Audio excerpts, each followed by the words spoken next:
Tirupati national సంస్కృత యూనివర్సిటీలో assistant ప్రొఫెసర్ల దుశ్చర్య ఇప్పుడు రాష్ట్ర వ్యాప్తంగా పెను సంచలనం రేపుతోంది. ఆచార్యులే అత్యాచారాలకు పాల్పడితే ఎవరికి చెప్పుకోవాలి? ఒక ప్రొఫెసర్ తప్పు చేస్తే మందలించాల్సిన మరో ప్రొఫెసర్ కూడా తనకెప్పుడు అవకాశం వస్తుందా అని ఎదురు చూడడం ఈ ఘటనలో విస్మయపరుస్తోంది. ప్రొఫెసర్ల ఈ తీరును వ్యవహరిస్తుంటే వీళ్లను నమ్మి క్లాసులకు పంపడం ఎలా అని తల్లిదండ్రులు ఆందోళన చెందుతున్నారు. అసలు నేషనల్ సంస్కృత యూనివర్సిటీలో ఏం జరుగుతోంది? అసిస్టెంట్ ప్రొఫెసర్ల కీచక పర్వం తిరుపతి నేషనల్ సంస్కృత యూనివర్సిటీలో పెను దుమారం రేపుతోంది. చదువు చెప్పాల్సిన అసిస్టెంట్ ప్రొఫెసర్ కామాంధుడిగా మారి విద్యార్థిని జీవితాన్ని నాశనం చేశారు. ఆ దృశ్యాల్ని వీడియో తీసిన మరో అసిస్టెంట్ ప్రొఫెసర్ ఆమెను బ్లాక్మెయిల్ చేయడంతో ఈ దుర్మార్గం వెలుగు చూసింది. తిరుపతి నేషనల్ సంస్కృత యూనివర్సిటీలో ఒడిశాకు చెందిన ఓ యువతి బీఈడీ మొదటి సంవత్సరం చదువుతోంది. ఆ యువతిపై అసిస్టెంట్ ప్రొఫెసర్ లక్ష్మణ్ కుమార్ కన్నుపడింది. ఆమెను లైంగికంగా వేధింపులకు గురి చేశాడు. ఇంకో దారుణమైన విషయం ఏంటంటే ఈ ఘటనకు మరో ప్రొఫెసర్ కూడా సహకరించడం.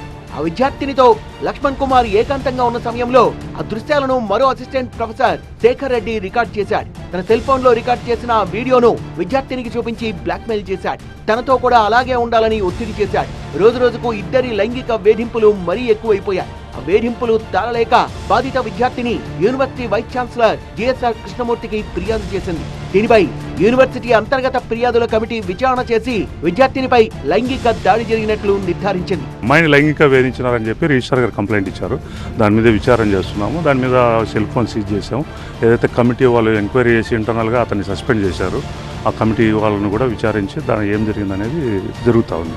విషయం వెలుగులోకి రావడంతో విద్యార్థి సంఘాలు ఆందోళన చేపట్టాయి. దీంతో ఇన్ఛార్జి రిజిస్ట్రార్ రజనీకాంత్ శుక్లా పోలీసులకు ఫిర్యాదు చేశారు. పోలీసులు ఎఫ్ఐఆర్ నమోదు చేసి దర్యాప్తు చేపట్టి ఇద్దరు అసిస్టెంట్ ప్రొఫెసర్ల సెల్ ఫోన్లు సీజ్ చేశారు.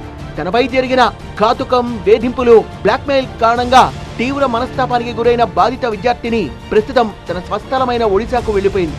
మరోవైపు నిందితుల్ని కాపాడే ప్రయత్నం జరుగుతోందని విద్యార్థి సంఘాలు ఆరోపిస్తున్నాయి. యూనివర్సిటీలో ఏం జరుగుతోందో తెలుసుకునేందుకు తమను లోపలికి కూడా అనుమతించడం లేదని ఆగ్రహం వ్యక్తం చేస్తున్నాయి. ఇద్దరు ప్రొఫెసర్లు వెంటనే డిస్మిస్ చేయాలి, వాళ్ళ మీద క్రిమినల్ కేసు పెట్టాలా.